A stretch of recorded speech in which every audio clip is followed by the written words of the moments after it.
Avec une question donc, de santé publique qui touche évidemment tout autant les sportifs, vous l'aurez compris, avec un documentaire, sacré documentaire qui sort le 1er décembre. Ce sera au cinéma, puis sur plusieurs plateformes de distribution. Dès le lendemain, ça s'appelle Tête plongeante. Et Jules, tu vas tout nous dire dessus. Oui, et vous pourrez retrouver aussi sur le site L'Équipe. Alors, à travers des cercles de parole, aux côtés de jeunes venus partager leur histoire, Raphaël Varane, Olivier Giroud, Blaise Matuidi, Samuel Umtiti, Djibril Sidibé ou encore Gaëtan Tiné dévoilent des confessions intimes sur les périodes de mal-être, de solitude, d'angoisse, de dépression même ou encore de harcèlement vécu tout au long de leur carrière. Écoutez-les.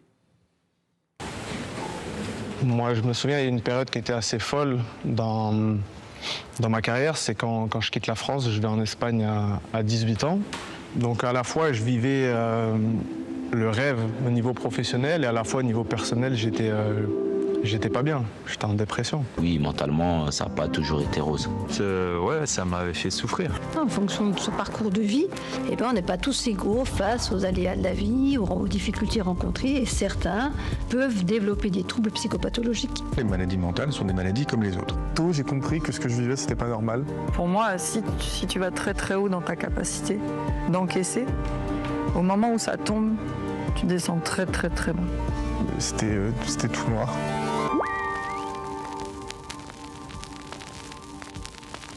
Ouais, de gros témoignages, hein. Bien sûr, on va prendre le temps d'en reparler au fur et à mesure, mais d'abord soulevons cette question. Est-ce qu'on sous-estime encore la santé mentale des sportifs? Pierre, je commence par toi et puis on fera un tour de plateau. Je pense que tout le monde a de sacrés témoignages à donner ici. Est-ce que tu penses que c'est quand même un sujet qu'on aborde, mais est-ce que c'est encore sous-estimé dans le sport? Je pense que ça l'est plus du tout. Honnêtement, je pense que maintenant, il y a une forme de respect par rapport à ceux qui dévoilent et qui le disent.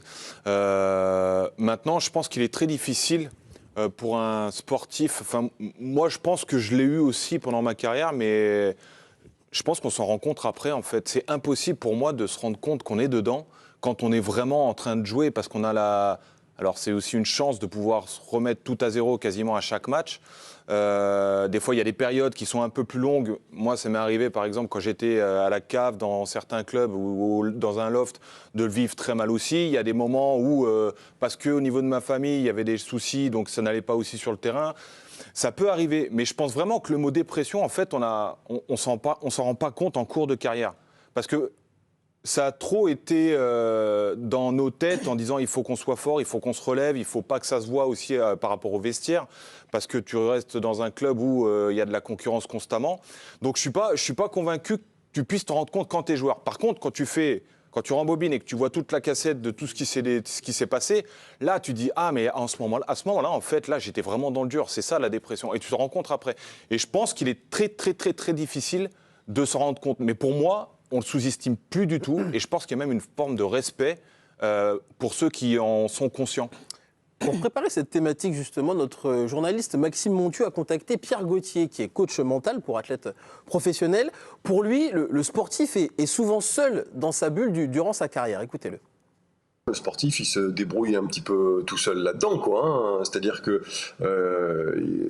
en plus, il y a encore cette connotation. C'est aussi peut-être pour ça la raison pour laquelle les sportifs, ils en parlent en fin de carrière. Hein. C'est qu'il y a un peu cette connotation justement que faut pas être faible, faut pas être fragile, montrer ses fragilités dans le sport de haut niveau. Donc, je pense qu'un jeune sportif hésite encore à en parler quand il ressent du stress ou des difficultés. Alors qu'en fin de carrière, il a forcément été confronté à ça, il a forcément eu besoin à un moment donné de s'ouvrir à un proche ou à un spécialiste, etc. Et donc il en parle plus facilement. Mais dans les institutions aujourd'hui, il n'y a pas énormément de choses qui sont faites encore. Hein. Très souvent, c'est des démarches un peu personnelles des sportifs sur ces sujets-là. Mais un sportif de haut niveau, il n'a pas vraiment envie d'aller voir un psychologue. Il ne se sent pas compris sur ce qu'il traverse tous les jours, sur ce à quoi il est confronté tous les jours. Donc, il faudrait des intervenants pluridisciplinaires et ce n'est pas encore vraiment le cas, quoi. Hein. Alison, c'est dur de parler de ces problèmes quand on est encore en activité ? Oui, je pense que c'est difficile, mais malgré tout, la parole s'est quand même beaucoup délibérée depuis, je pense, 5 ans. Je repense au reportage aussi Strong qui a été fait sur la dépression. Moi, par exemple, j'ai été victime d'une dépression en fait, post-olympique après les Jeux de Tokyo. Je m'en suis rendu compte pendant ma carrière. Je pense que ça dépend vraiment des personnes, de l'attention que tu y accordes. Moi, ça n'a jamais été un tabou pour moi. Donc, je pense que c'est difficile de te rendre compte quand c'est un tabou. J'ai aussi la sensation que beaucoup, c'est dans le foot. Là, je pense que c'est volontaire dans ce documentaire de choisir des joueurs et joueuses du monde du foot, mais je pense que nous, dans les autres sports, on aborde le sujet un peu plus facilement, mais ça ne veut pas dire qu'on en parle facilement. J'ai été aux Étoiles, ça a été de nouveau encore un sujet. La santé mentale des athlètes, c'est un sujet, je pense qu'on en entend parler depuis 3 ans, mais vraiment, on en parle tout le temps, constamment. Qu'est-ce qui s'est passé il y a 3 ans pour que la parole se libère? Certains athlètes ont pris la parole. Et Osaka. Ouais, il y a eu Osaka, mais pas Osaka, ça n'a pas été la première. Il y a eu Simone Biles, déjà avant, aussi, etc. Donc c'est vrai qu'il y a eu les grandes stars qui ont été précurseurs de ça. Il y a d'autres personnes à notre niveau qui en ont aussi parlé. Et forcément, ça délie les langues et les gens ils se remettent en question. Ils disent « Ah, mais moi aussi, en fait, ça m'est arrivé. Et du coup, il y a un peu cette introspection. On se dit « Ah, mais en fait, c'était ça mon symptôme. J'étais sans doute en dépression. » Et comment tu t'en es rendu compte, toi, justement, que tu étais en dépression? Et comment tu as fait pour t'en relever aussi? Oui, j'ai fait une petite dépression parce que j'avais atteint le plus grand rêve que je souhaitais dans ma carrière. Je voulais être championne olympique, j'ai réussi à le faire. Pendant 15 ans, j'ai porté cette lourde responsabilité de me dire que on m'avait transmis le flambeau et qu'il fallait que cette équipe de France gagne un jour un titre olympique. C'était lourd à porter. Ouais, c'était lourd à porter, mais ça a été vraiment, quand je suis championne olympique, j'en parlais encore hier, voilà, un truc qui s'enlève de mes épaules, un poids. Et comment je me rends compte? Je suis à l'entraînement, je suis en mode pilote automatique. Donc j'ai pas envie d'être là. C'est même pas le fait de pas vouloir m'entraîner, mais tu te dis, mais qu'est-ce que je fais là en fait? C'est la perte d'objectif? Non, pas du tout. Mais c'est dire, t'as pas le temps en fait. Nous, t'étais champion olympique, une semaine après, t'es déjà en club, il faut déjà que tu te projettes en fait sur la saison. Tu te dis, mais j'ai même pas le temps de digérer, d'accepter, de comprendre ce qui se passe. C'est robotisé. Voilà. Et en fait, moi, pendant 2 mois, j'ai été vraiment robot. J'étais pilote automatique, aller à l'entraînement, je faisais ce que j'avais à faire. J'ai surfé sur la vague jusqu'au moment où j'en pouvais plus. Et heureusement que les vacances de Noël sont arrivées et ça m'a vraiment permis de souffler. Mais on était vraiment plusieurs joueuses dans ce cas-là, parce qu'on se revoit une semaine après en club sur un tournoi avec d'autres filles, et les mêmes symptômes. Et comment tu as fait pour t'en relever, justement? Moi, j'ai pris le temps, parce que j'avais conscience, je connaissais directement la raison. Donc du coup, c'était plus simple. Je pense que c'est un peu plus facile de te remettre une dépression post-olympique quand tu as gagné que quand tu es dans une dépression. C'est limite, c'est pas négatif, mais c'est presque une chance en fait, d'avoir que la cause ce soit d'être champion olympique. Quoi. Exactement. Donc la dépression, c'est pas le même niveau, c'est pas les mêmes problématiques, j'ai envie de te dire, que quand tu te dis que tu allais faire un podium et que tu finis 11e, tu vis pas le truc de la même manière. Donc moi, j'ai pas senti que j'avais besoin d'être accompagnée. J'ai juste senti le fait que il fallait que je me repose, que je pose le cerveau et me ressourcer pour repartir de plus belle. Tidiane, là, on parle de sportifs qui parlent de leur vécu. Toi, tu as l'habitude de rencontrer des sportifs également, peut-être. Est-ce qu'eux en parlent facilement, médiatiquement également? Est-ce que c'est quelque chose maintenant que, comme Alison et Pierre viennent de faire, est-ce que c'est quelque chose que nous, dans nos métiers, on arrive maintenant à de plus en plus facilement à mettre en place et à questionner?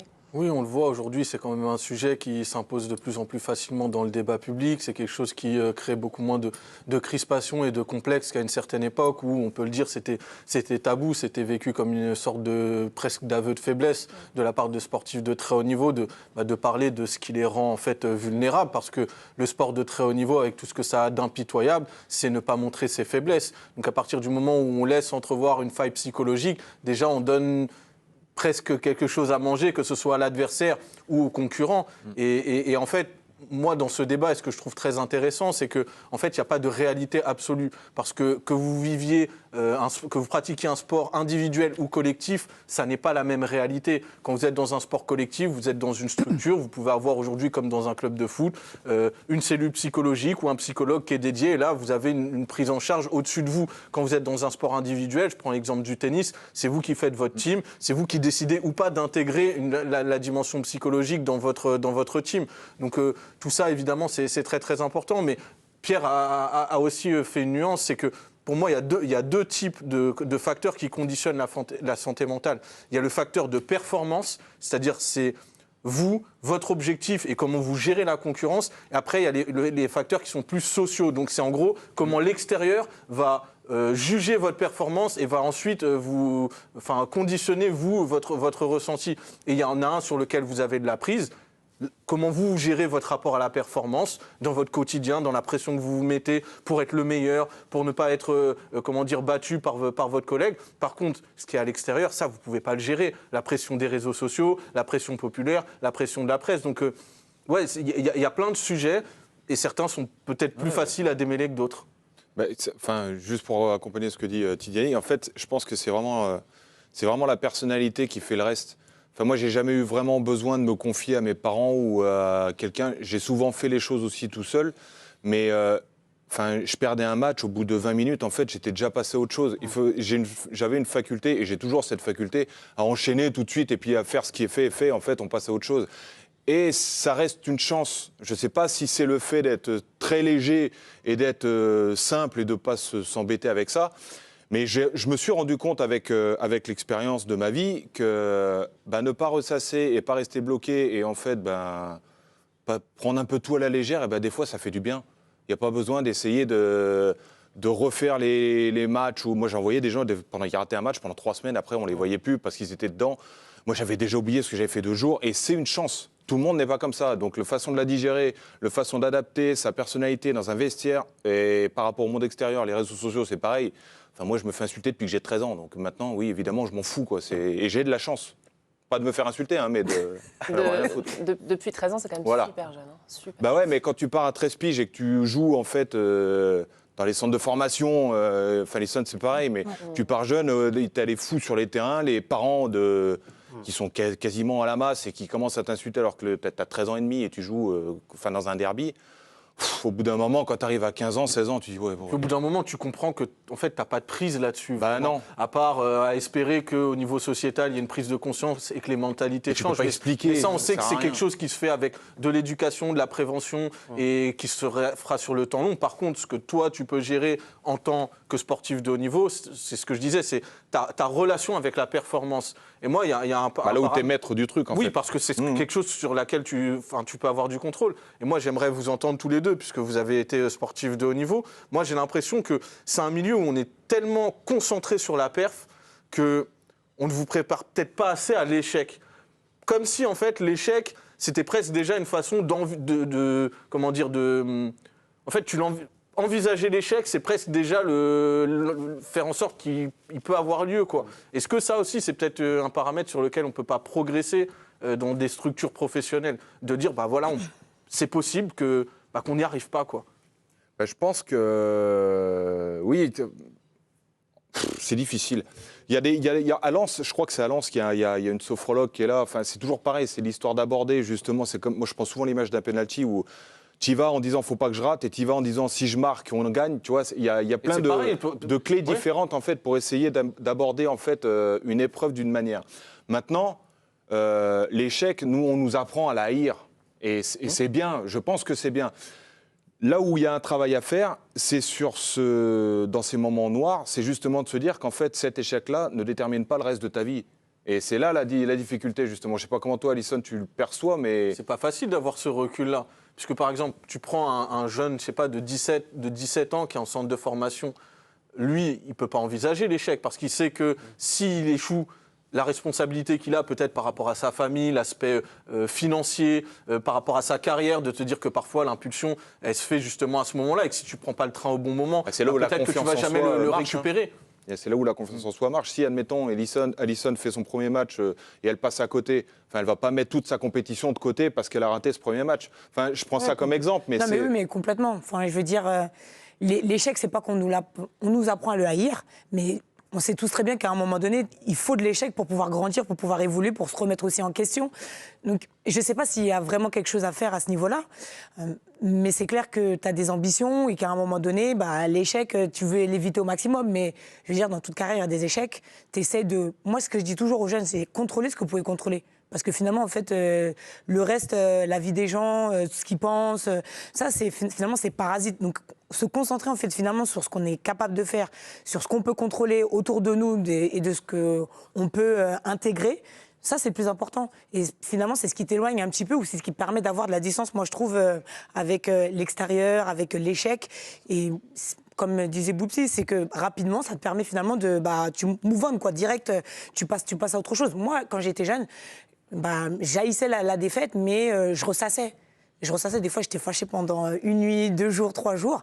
Et en vieillissant, je me suis rendu compte que ça servait à rien, en fait. Que de toute façon, c'est fait, tu le changeras pas. Mais finalement, qu'est-ce que tu peux changer dans le futur? Qu'est-ce que tu peux en fait changer? Qu'est-ce qui s'est passé? Non, c'est ce que tu Oui, je pense qu'il y a la maturité. Je m'en suis rendu compte il y a à peu près 10 ans. J'ai 36 ans maintenant. Mais que ça servait à rien. Oui, t'as ton fort intérieur, t'es piqué dans ton ego parce que tu veux performer et que tu veux être bon. C'est normal. Mais ressasser pendant 10 ans, ça va pas te faire avancer, en fait. Donc, ce qui est fait, tu peux pas le changer. Par contre, se concentrer sur les choses que tu peux, en fait, modifier, changer, améliorer, bah, ça, finalement, c'est le plus important. C'est ce qui te permet, en fait, d'avancer rapidement et de te projeter, en fait, sur la suite. C'est vrai? De la défaite? Ouais. J'ai jamais été compétiteur dans l'âme. Enfin, perdre, que ce soit à la cour d'école ou au foot, je m'en fous, en fait. Ouais. Moi, par exemple, je suis toujours une compétitrice. Tu vois, j'ai arrêté. Je fais des trucs, tu vois. Et si tu perds, tu râles. On te voit souvent au jeu perdre, on voit que tu n'es pas contente. Je suis pas contente. Parce que, en fait, tu sais, j'ai ce truc, je suis pas contente, ça m'énerve.